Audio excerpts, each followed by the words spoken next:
Merci d'être à l'écoute des programmes de Sen Radio. Vous êtes sur l'ensemble du réseau synchronisé. Bonjour, au sommaire de cette édition, Thione Seck rappelé à Dieu ce dimanche. Il est décédé des suites d'une maladie à l'hôpital de Fann, une immense perte pour la musique sénégalaise. Selon le président de l'association des métiers de la musique, le Sénégal perd un grand monument.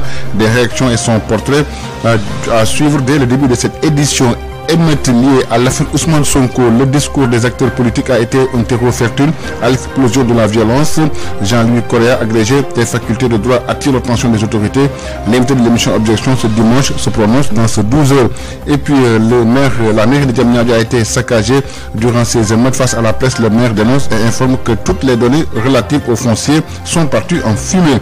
Covid-19, 166 nouvelles contaminations, 44 cas graves en réanimation. Le directeur de la prévention, Dr Lazimoulia, fait le point dans ces 12 heures. Et puis les populations de Koban dans la région de Ziguinchor ont marché. La localité est privée d'eau depuis 6 mois. L'actualité internationale, la page des sports et la rétro de Josette Kali complète cette édition mise en œuvre par Hassan Thioune.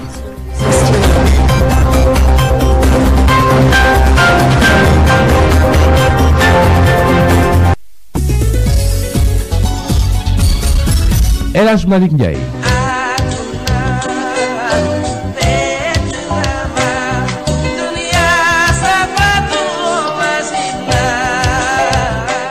C'est la voix de Thione Seck qui s'est tue, la musique sénégalaise endeuillée. Thione Seck qui a été rappelé à Dieu ce dimanche des suites d'une maladie à l'hôpital de Fann.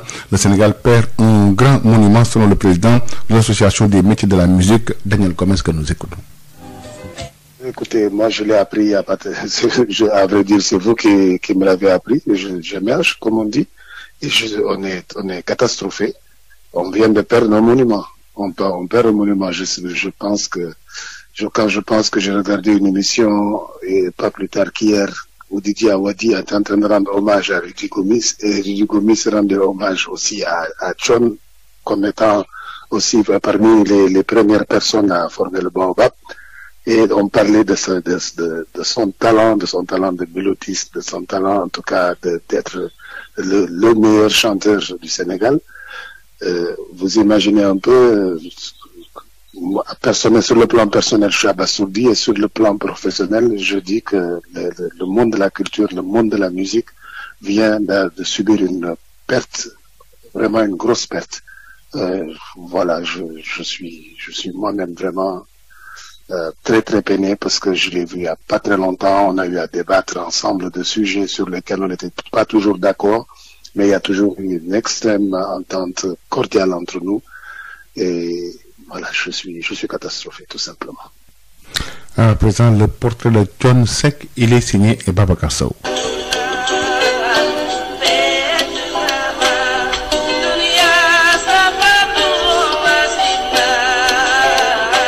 La musique sénégalaise en deuil avec le rappel à Dieu de Thione Ballago Seck, né le 12 mars 1955 à Dakar. Ce chanteur sénégalais rend l'âme ce dimanche 14 mars 2021. Une grosse perte pour la musique sénégalaise. Issu d'une grande famille de griots, Thione Ballago Seck n'a pas dérogé à la règle. Très jeune, il a d'abord fréquenté le Star Band de Dakar dans les années 70 avant de rejoindre Abdoulaye Mboup au Baobab de Dakar à la fin des années 70.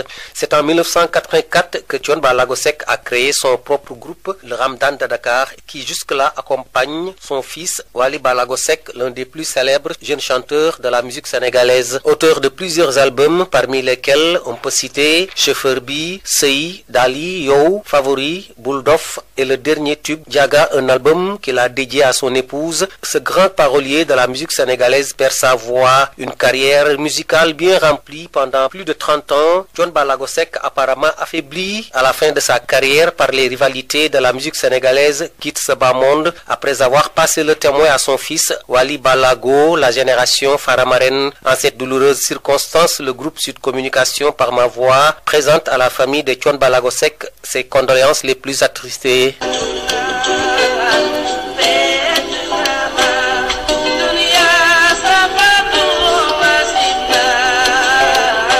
Babacar Sow depuis Thiès pour Sud FM.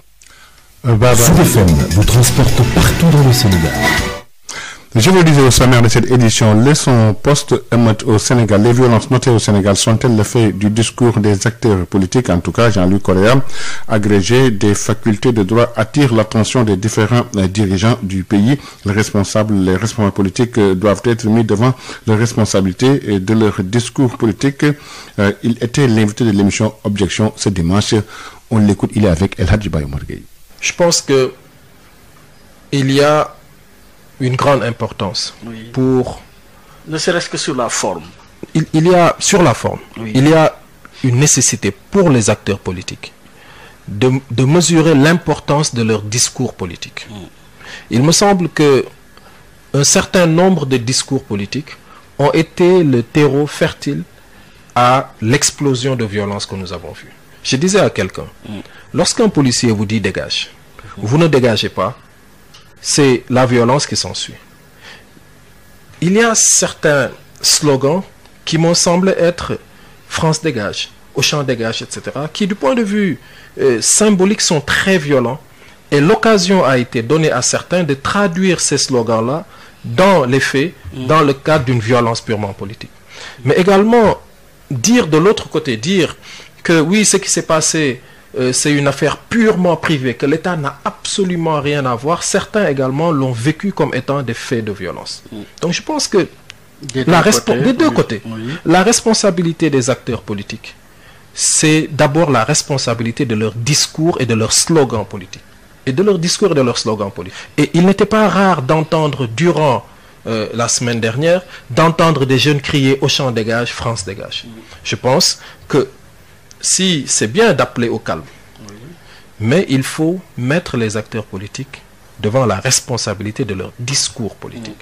Comment mon discours politique peut engager ma responsabilité du fait justement de violences qui ont été constatées et qui ont été inspirées par des agissements d'hommes politiques, des non-agissements également d'hommes politiques, des actions ou des abstentions d'hommes politiques.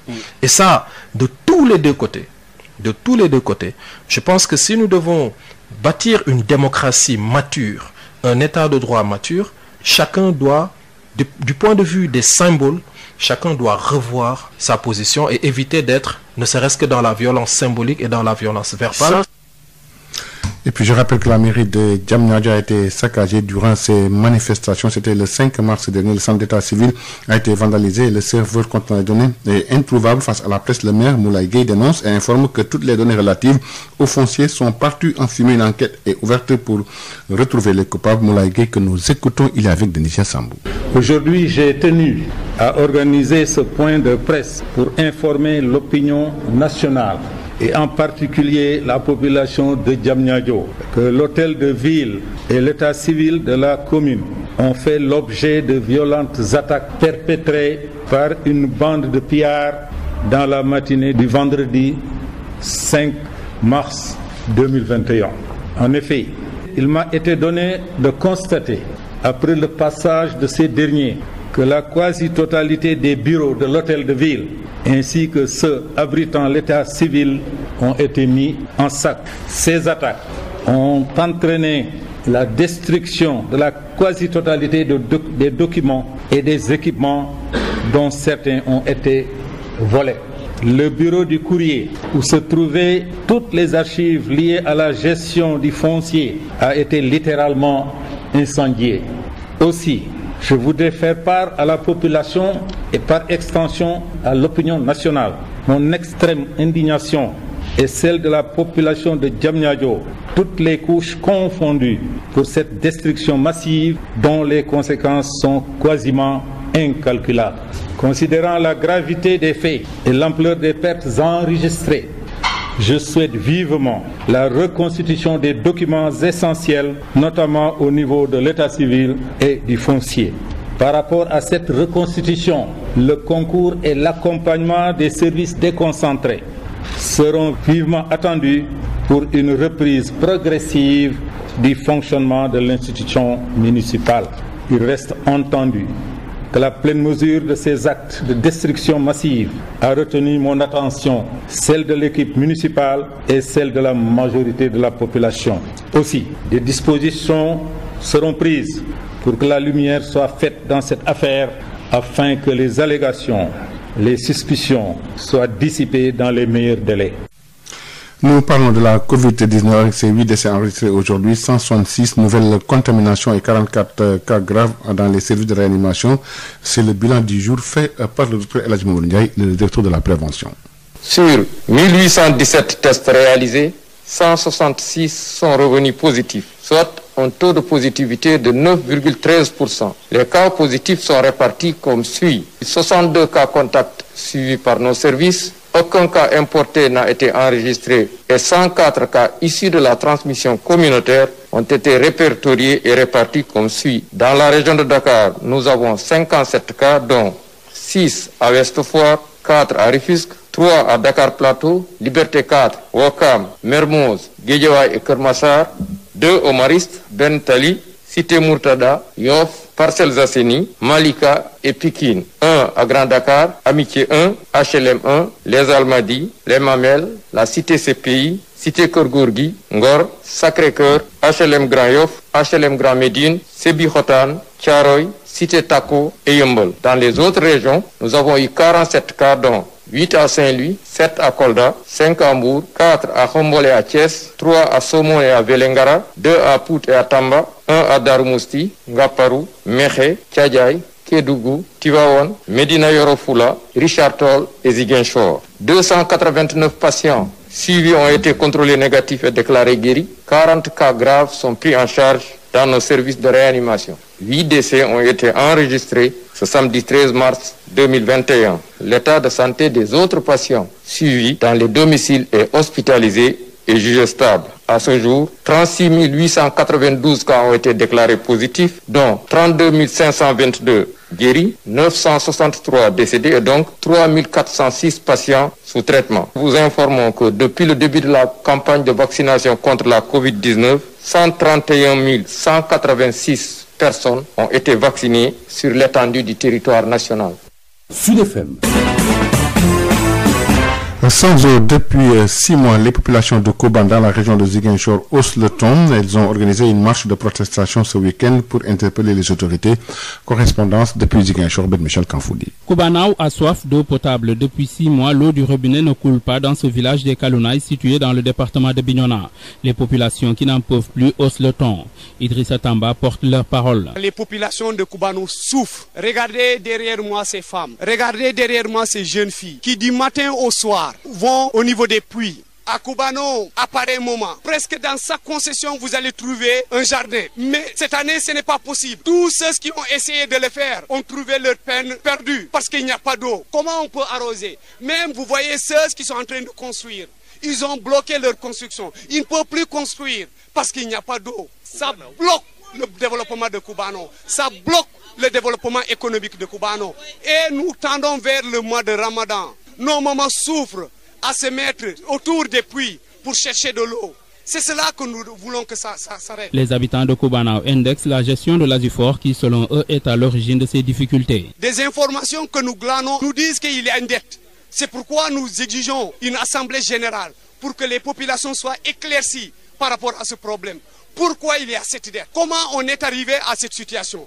Parce qu'on ne devait pas arriver à cette situation, puisque ce n'est pas eux qui ont foré, ce n'est pas eux qui ont fait l'installation. Donc comment est arrivée cette dette? Les populations de Kobanao invitent les autorités à dissoudre l'Azifor si les responsables de la structure refusent de faire le bilan.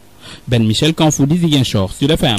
Ben Michel Kanfoudi, colère du regroupement des chauffeurs de la gare routière dénommée Garage Nioro de Kaolack. Il dénonce la cantonisation à outrance dans la nouvelle gare routière qui doit les accueillir prochainement.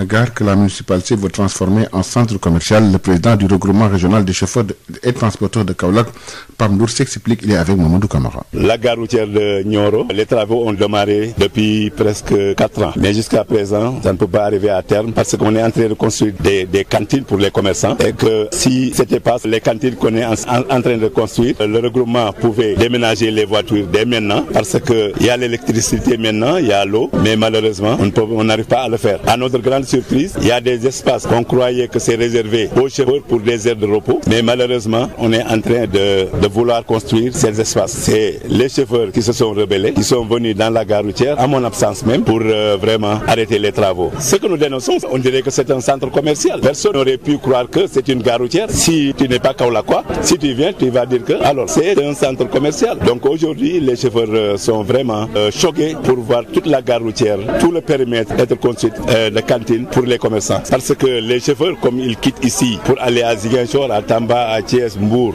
Saint-Louis, et qu'arrivé là-bas, il y a des aires de repos, c'est-à-dire les finances, et que dans leur gare routière, ils ont trouvé qu'on est en train de construire tous ces espaces qu'ils croyaient que c'est réservé pour ça. Donc ils sont venus arrêter les travaux. Maria Massar, ce que nous souhaitons, c'est qu'elle nous permette vraiment de pouvoir discuter avec la commune pour que les cantines puissent servir, ce qui reste puisse servir de finance pour les chauffeurs de la gare routière. On ne peut pas accepter qu'une gare routière qui est construite récemment puisse ne pas abriter des aires de repos pour les chauffeurs, alors que partout dans le Sénégal, tu vois des chauffeurs dans leurs finances pour se reposer dès leurs arrivées. S'ils doivent quitter ou il y a des bagages perdus, permettre de les récupérer et de les garder dans ces finances. Il y a aussi le problème de renforcement de capacité pour les chauffeurs et apprentis. On doit nous réserver cet espace. Un groupement d'achat aussi, la même chose. Et un bureau de regroupement, parce qu'il n'y a pas un bureau de regroupement. Il n'y a qu'une salle de réunion. Donc, on doit avoir un bureau, le président, le vice-président, le secrétaire puissent avoir leur bureau. Ce que je demande à Madame le maire, c'est qu'elle reçoive les chauffeurs. On va discuter. Et puis sur l'international, quelques brèves avec la dépouille du Premier ministre de la Côte d'Ivoire, Ahmed Bakary, qui a été rapatrié hier à Abidjan, en Côte d'Ivoire. Le chef du gouvernement est décédé mercredi en Allemagne à l'âge de 56 ans des suites d'un cancer fulgurant. Le président ivoirien, la famille du défunt, des officiels mais aussi des centaines d'anonymes étaient présents à l'arrivée du cercueil pour rendre hommage à l'homme d'État. Et puis toujours sur l'international, les avocats d'Alexeï Navalny sont à la recherche de leur client. Il a été transféré de sa prison à la région de Vladimir vers un lieu inconnu. Les services pénitentiaires donc refusent pour l'heure de dire où il a été amené. L'actualité sportive à présent avec quelques brèves, notamment la 10e journée de la Ligue 1 qui se poursuit, qui sera bouclée aujourd'hui avec les matchs au programme. Niary Tally contre Cneps Excellence de Thiès. Et puis Mbour Petite Côte Casa Sport, Ndiambour Dakar Sacré-Cœur, Jaraaf Pikine a été remis à une date ultérieure en match avancé. Teungueth FC a battu Gorée 1-0. Jambar et Génération Foot ont fait match nul 0 but partout. La Douane a battu le Stade de Mbour 2-1 pour le compte de la Ligue 2. Le programme donc de la 10e journée qui se poursuit aujourd'hui avec Port contre Ouakam, Keur Madior, Africa Promo Foot. Lundi, on suivra Sonacos, Guédiawaye Football Club et Renaissance contre Demba Diop. Un match avancé. Duc EJ Fatick 2-1, Thiès FC Amitié 1-0. Et puis Diamono de Fatick qui fait match nul blanc face à la Linguère de Saint-Louis. En Europe, pour le compte de la 29e journée de la Ligue 1 française, en cours, Nîmes, Montpellier 0 but partout, on a joué depuis 16 minutes de jeu. On suivra également Dijon contre Bordeaux, Lorient, Nice, Rennes, Strasbourg, Lens, Metz, et puis Monaco, Lille, Paris Saint-Germain contre Nantes en Angleterre pour le compte de la 28e journée au programme ce dimanche. Southampton, Brighton, Leicester, Sheffield United, Arsenal, Tottenham et Manchester United qui fera face à West Ham. Il est 12h18 sur l'ensemble du réseau synchronisé de Sen Radio. C'est Josette Kali qui nous présente les faits saillants de la semaine écoulée. Bienvenue à toutes et à tous, vous écoutez la rétrospective de l'actualité saillante de la semaine sur Sud FM. Nouvelle attaque rebelle ce mercredi à Sikoun en Casamance, un caporal-chef tué et 4 militaires grièvement blessés après l'explosion d'une mine au passage de leur pick-up. Des éléments armés ont ouvert le feu sur eux avant de prendre la fuite en direction de la frontière avec la Guinée-Bissau. Moussa Dramé. Le bilan encore provisoire fait en effet état d'un caporal-chef tué et de 4 autres militaires grièvement blessés et évacués au centre hospitalier régional de Ziguinchor. La nouvelle est confirmée par une source sécuritaire ayant requis l'anonymat. L'attaque a lieu ce mercredi en fin d'après-midi vers 18h dans la zone de Sikou, arrondissement de Djibanar et département de Goudomp, dans l'extrême sud du pays. Selon nos sources, des éléments armés appartenant au mouvement des forces démocratiques de Casamance MFDC ont tendu une embuscade aux militaires en partance pour la relève de leurs collègues en position avancée. Le premier pick-up aurait sauté sur une mine et les assaillants, nichés dans la forêt, ont ouvert le feu sur eux au moyen de fusils automatiques. Le deuxième pick-up militaire a réussi à repousser les assaillants qui se sont repliés en direction de la frontière avec la Guinée-Bissau, rapporte la même source. Cette attaque intervient quelques semaines seulement après les opérations de ratissage de l'armée en soutien au retour des populations déplacées à leur foyer d'origine comme à Sikou, Bissine et Senghor. Reste donc à se demander si les bandes armées chassées de leur base ne cherchent-elles pas à occuper à nouveau leurs anciens sites ou c'est juste une attaque isolée. En tout état de cause, ce nouvel accrochage arrive comme pour torpiller l'espoir d'une nouvelle relance du processus de paix en panne, d'abord au plan interne au MFDC et avec l'État du Sénégal en vue de la signature des accords d'une paix définitive en Casamance. Affaire Ousmane Sonko Adji Sarr, le leader du parti PASTEF placé sous contrôle judiciaire ce lundi à la suite de son face-à-face avec le doyen des juges Samba Sall. Il a été inculpé pour viol et menace de mort. Abdoulaye Diop. C'est une explosion de joie pas loin du tribunal dès l'annonce de la libération d'Ousmane Sonko, placé sous contrôle judiciaire.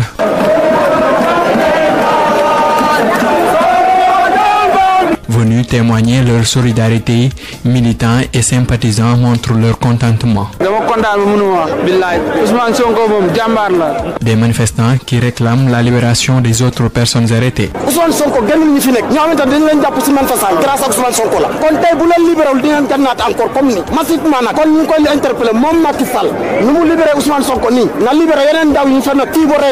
Le placement sous contrôle judiciaire montre que le complot a avorté, selon Maître Siré Clédorli, un des avocats. Et là, la liberté provisoire, figurez-vous, il n'y a même pas de limitation dans la durée de la détention. Donc tout cela, en réalité, permet, d'avoir l'enseignement que le complot a avorté. Deuxièmement, ils reconnaissent l'existence de ce complot. La libération du leader de PASTEF, les Patriotes, est perçue par beaucoup comme un pas vers la victoire. Le combat se poursuit, selon ses partisans. Quelques heures après sa libération, Ousmane Sonko, face à la presse, a accusé le chef de l'État de haute trahison et invite le peuple à poursuivre la révolution. Le président du parti PASTEF a par ailleurs exigé l'application stricte d'un agenda de 9 points pour sortir de la crise politique en cours. Amadou Moustapha Dian. Désormais, le rapport de force est favorable à l'opposition. Dixit Ousmane Sonko devant un parterre de leaders d'opposition. Ousmane Sonko de déclarer que Macky Sall a trahi le peuple sénégalais. Il impute l'entière responsabilité des violences et de la haine et du complot d'État en cours au président Macky Sall, qui indique qu'ils ne sont pas preneurs d'un gouvernement de majorité présidentielle. Et afin d'éviter la révolution dévoyée et récupérée par l'armée, il invite l'opposition à encadrer la révolution. Ainsi donc, Ousmane Sonko déclare vouloir exiger et imposer un agenda rédigé en 9 points au président Macky Sall. 1. Le dédommagement des familles, une enquête indépendante sur la mort de ces martyrs, l'indemnisation des blessés civils et militaires, la libération des prisonniers politiques selon lui, la cessation de toute persécution des opposants, mais aussi l'identification des nervis et de leurs commanditaires. Selon lui, il faut aussi aller vers une élection libre et transparente avec une autorité consensuelle. Il a même réclamé la démission d'Antoine Félix Diome. Des élections qui doivent être tenues à date échue, aussi bien pour les locales, les législatives que la présidentielle de 2024. Entre autres points, rendre le droit civique aux candidats tels que Khalifa Sall et Karim Wade, mais aussi que le président Macky Sall déclare solennellement qu'il ne fera plus un 3e mandat en 2024. Autre message fort qu'il a lancé à l'endroit de la rébellion casamançaise, il les demande de déposer les armes au plus tard dans 6 mois et d'enlever avec le concours de l'armée nationale les mines antipersonnelles. Il a également lancé un message pour la mobilisation pacifique qui ne doit pas faiblir. Il faut continuer à manifester pacifiquement 2 fois par semaine. Le mouvement pour la défense de la démocratie a sursis à sa mobilisation qui était prévue ce samedi suite à la demande du khalife général des Mourides. Toutefois, le M2D a sorti un mémorandum de 10 points revendicatifs dont la libération immédiate et sans condition de ce qu'il considère comme des prisonniers politiques. Dans la foulée, le chef de l'État Macky Sall, dans une déclaration, a appelé les Sénégalais au calme et a laissé la justice faire son travail. Le président de la République a aussi annoncé l'allègement du couvre-feu de 0h à 5h du matin à Dakar et à Thiès et une réorientation des urgences budgétaires pour les jeunes. Nous l'écoutons. Devant tant de violence inouïe, nous avons vu des édifices publics et des symboles de l'État attaqués, des commerces et autres biens privés pillés et réduits en cendres. Rien ni aucune cause ne saurait justifier ces actes regrettables.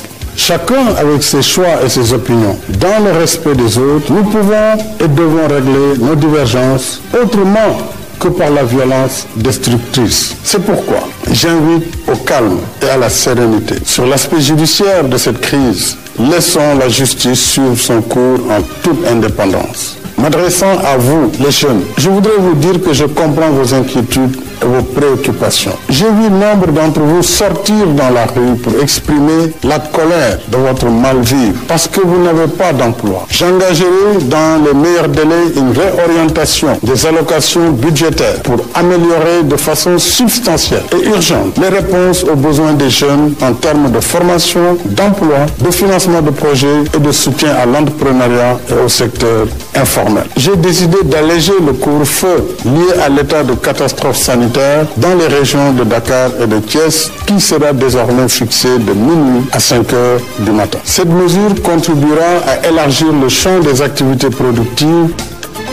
Journée de deuil national ce jeudi 11 mars décrétée par le président Sall. Les drapeaux étaient en berne sur toute l'étendue du territoire national. Des prières ont été formulées à la mémoire des disparus des violentes manifestations pour la libération du leader du parti Pastef, Ousmane Sonko. 71 stations-service saccagées, dont 48 stations totales. Le secteur pétrolier évalue les pertes après les manifestations. Même si le montant exact des pertes n'est pas encore connu, leur ministre de tutelle envisage d'apurer la dette due aux pétroliers pour relancer le secteur. Mahante Gueye, conseiller technique au ministère du pétrole et des hydrocarbures. L'évaluation des dégâts est actuellement en cours. Pour ce que nous en savons, c'est que présentement, il y a à peu près plus de 70 stations-service qui ont été complètement vandalisées.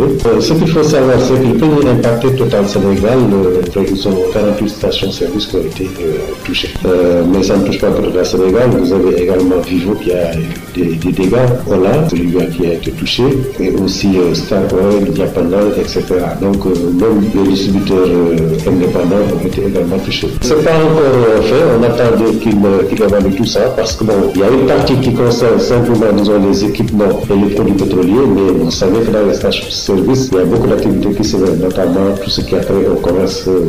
Voilà. Et c'est à ce niveau-là qu'ils vont revenir avec le chiffrage de leurs dégâts. Et à partir de ce moment-là, on verra avec eux comment l'État pourra les aider. C'est des entités que l'État devait de l'argent. Et cette dette-là, l'État procède à son acquittement au fur et à mesure pour les permettre de souffler. Mercredi 10 mars, en Conseil des ministres, le président Macky Sall a annoncé la fin de l'état de catastrophe sanitaire le 19 mars prochain à minuit à Dakar et à Thiès, les deux régions considérées comme épicentre de la Covid-19 au Sénégal. Pour rappel, cette mesure était en vigueur depuis le 22 janvier.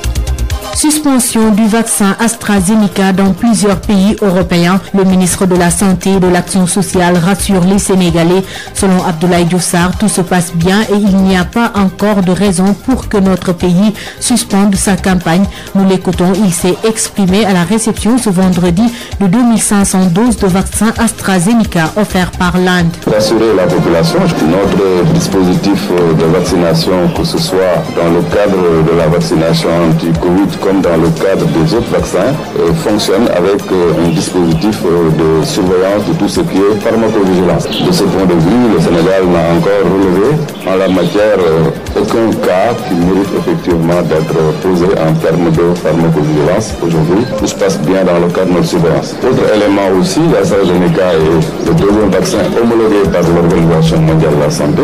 À ce niveau-là aussi, nous n'avons reçu aucune orientation spécifique pouvant nous faire donc reculer. Il faut faire confiance à nos experts. Nous ferons tout dans les règles de l'art pour protéger les Sénégalais. Et aujourd'hui, nous devons protéger les Sénégalais contre la Covid-19 qui tue par le vaccin qui ne tue pas mais qui protège.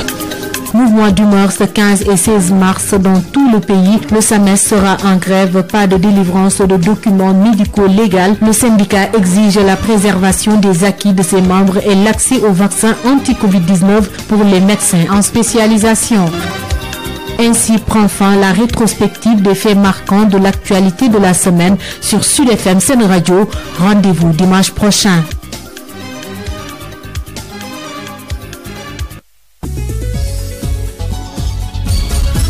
El Malik Ndiaye.